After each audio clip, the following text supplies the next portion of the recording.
African देशात धुमाकूळ घालणाऱ्या इबोलाचे 2 संशयित रुग्ण भारतात देखील आढळलेले आहेत। आफ्रिकेमधील काँगोमध्ये इबोलाचा उद्रेक झालाय।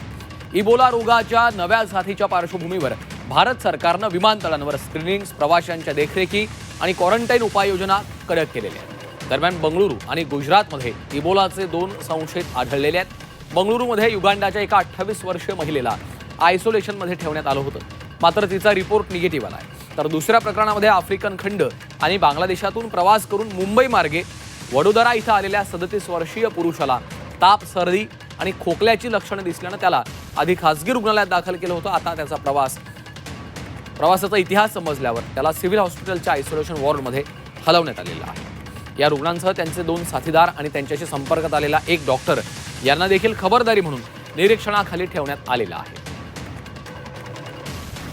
तर इबोला नेमकं काय आहे जाणून घेऊयात।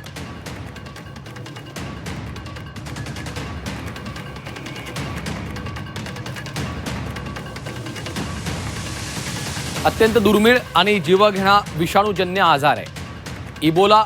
हेमोरेजिक फीवर त्याला असं म्हणतात। इबोलामुळे अंतर्गत आणि बाह्य रक्तवाहिन्यांचं नुकसान होतं। मृत्यूचं प्रमाण सुमारे 50% आहे।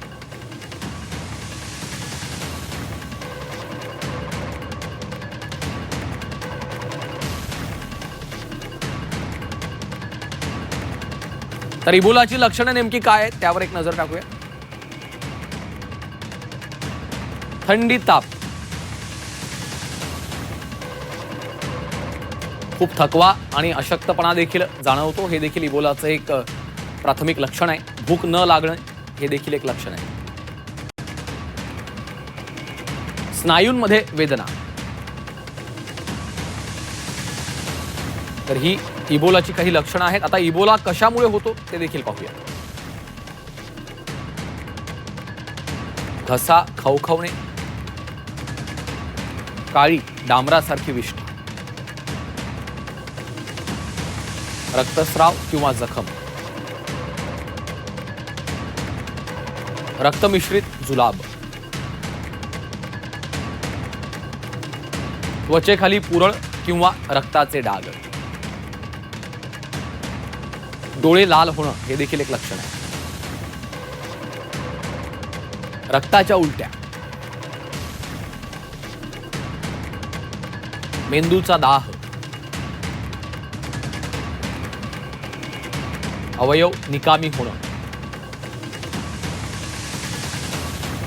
झटके,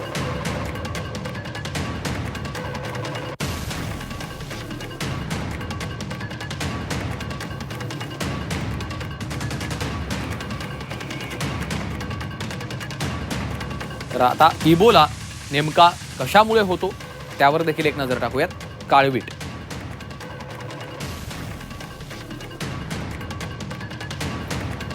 फळं खाणारी वटवाघुळ, वानर किंवा माकड,